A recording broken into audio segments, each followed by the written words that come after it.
Si vous êtes là, c'est que vous faites probablement 1m70 comme moi les bras levés ou alors que vous combattez des titans. En tout cas, le problème que vous avez, c'est que vous devez couper la distance et pour ça, vous êtes sur la bonne vidéo. Je vais vous apprendre quelques techniques pour réussir à couper la distance face à un boxeur qui est plus grand que vous. Les grands, c'est chiant. En général, ce qu'ils vont faire, c'est qu'ils vont vous aligner avec le bras avant et puis dès qu'ils vont pouvoir, ils vont vous envoyer à la droite. Donc ce qu'il faut faire, en fait, c'est simplement avancer en faisant des esquives latérales. Vous avez certainement déjà vu Mike Tyson qui s'entraîne à faire des esquives latérales avec cette espèce de balle. Donc ce qu'il faut se mettre dans la tête avant tout, c'est qu'il ne faut pas être une cible fixe. Parce que si vous êtes une cible fixe, vous pouvez être sûr que vous n'allez jamais, mais vraiment jamais casser la distance.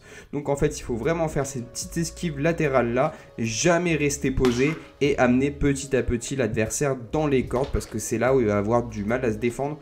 Si vous êtes plus petit que lui, c'est quasiment impossible qu'il gagne une bataille au corps à corps. Anatomiquement, c'est vraiment au corps à corps que vous allez être avantagé parce que vous avez forcément des plus petits segments que lui.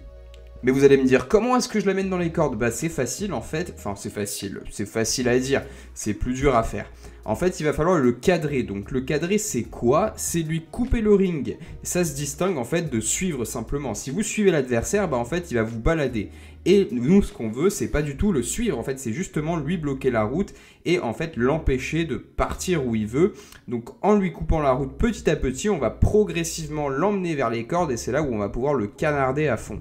Le parfait exemple de ça, c'est Canelo. Canelo, sur ses derniers combats, c'est exactement son plan d'attaque. Il a boxé des plus grands, il a boxé des plus mobiles que lui.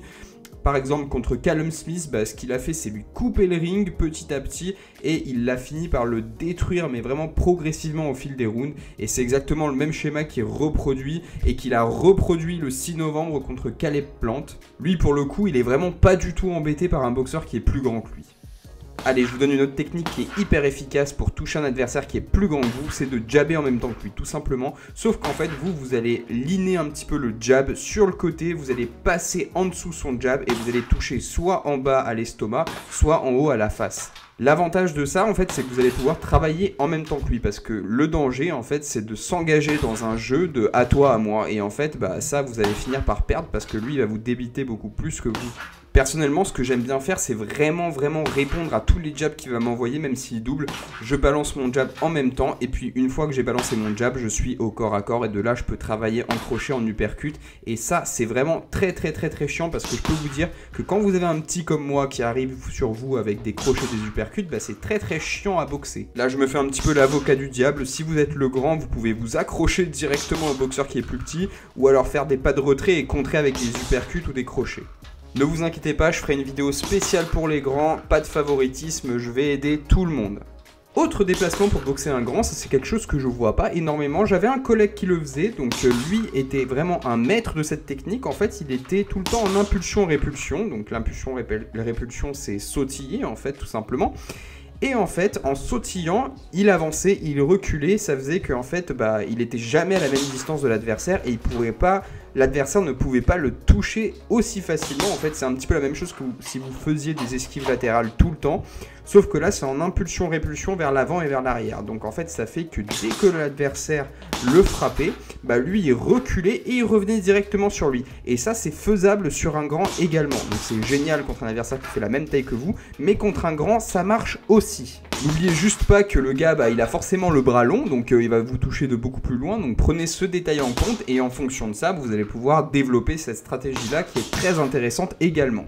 Autre technique, logiquement, si je vous dis action, vous me dites toujours réaction. Donc en fait, dès que votre adversaire va déclencher, que ce soit un bras avant ou un bras arrière, vous allez décaler sur le côté, donc faire un décalage sur le côté.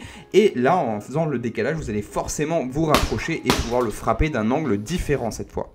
Vous voulez aussi que je vous donne des coups? Enfin, on s'est compris, pas à vous, mais vous voulez que je vous donne des enchaînements que vous pouvez faire sur un grand, quoi. Alors les grands, en général, ils ont beaucoup plus de mal à protéger le corps que la face. Forcément, si vous êtes petit, vous avez quoi devant vous? Vous avez le corps de l'adversaire. Donc frapper comme un porc sur les bras déjà, même sur les bras ça fait mal, oui, ça fait tomber la garde et puis au final, si la garde tombe, la tête est ouverte. Donc là, on peut frapper aussi à la tête. Vous vous rappelez aussi des enchaînements que je vous ai montrés dans les vidéos précédentes? Il y en a pas mal qui sont utilisables sur un grand, notamment celui où on va frapper en bas avec un gros crochet et on remonte dans la cheminée avec un uppercut à la face. Ça, c'est vraiment hyper efficace et ça passe très bien parce que pour moi, l'uppercut, c'est vraiment un des coups les plus imprévisibles de la boxe. très très dur à voir venir et surtout si vous êtes dans votre garde, ça arrive et ça rentre en plein milieu. C'est vraiment très dur d'essuyer un uppercut comme ça. Référence Canelo contre Angulo, il arrive, il fait une feinte, il passe l'uppercut en plein milieu, l'autre est KO debout. Vous n'avez qu'à regarder devant vous, vous avez tout l'embarras du choix, vous pouvez frapper partout au corps, donc par exemple vous pouvez doubler un jab en haut et venir avec un bras arrière au plexus ou à l'estomac. Je peux vous dire que ça fait très mal, j'ai eu l'occasion d'en placer pas mal des comme ça dans ma carrière amateur. Donc si vous vous posez la question, moi je fais 1m70 et j'ai boxé en welter, en super léger, en léger et en super plume. Donc voilà, j'ai pratiquement toujours eu des boxeurs plus grands que moi et c'est des combinaisons qui passent vraiment très bien et ça leur pose vraiment beaucoup de difficultés. En fait, faut pas se dégonfler parce qu'en fait, il faut se dire que des deux côtés, il y a des problèmes. Je veux dire, boxer un grand, c'est compliqué, certes, mais boxer un petit, c'est aussi compliqué parce qu'il faut le tenir à distance, l'empêcher de rentrer, le contrer, etc. Et pour ça, il faut évidemment réfléchir à ce qu'on fait. Bon, allez, petite dernière, vous connaissez tous Mike Tyson, évidemment, de toute façon, j'en fais plein de vidéos sur Mike Tyson. Vous avez ce fameux crochet en remontant. Donc Mike Tyson, il baisse souvent son centre de gravité, donc il fait simplement une espèce de squat, tout simplement. Et il remonte avec un énorme crochet du bras avant et il fait pratiquement toujours mouche avec ça. Sur ce, c'est tout pour moi. Moi, je vous dis à la semaine prochaine pour une prochaine vidéo. En attendant, n'oubliez pas de vous abonner à la chaîne, d'activer le bouton des notifications, de mettre un petit like si ça vous plaît. Allez checker également le podcast dans lequel je réponds à pas mal de questions. Je fais un petit peu des reviews des combats qu'il y a eu, etc. Franchement, je pense que si vous êtes un fan du noble art, vous allez kiffer. Je reprends mon souffle. À la prochaine. Entraînez-vous bien.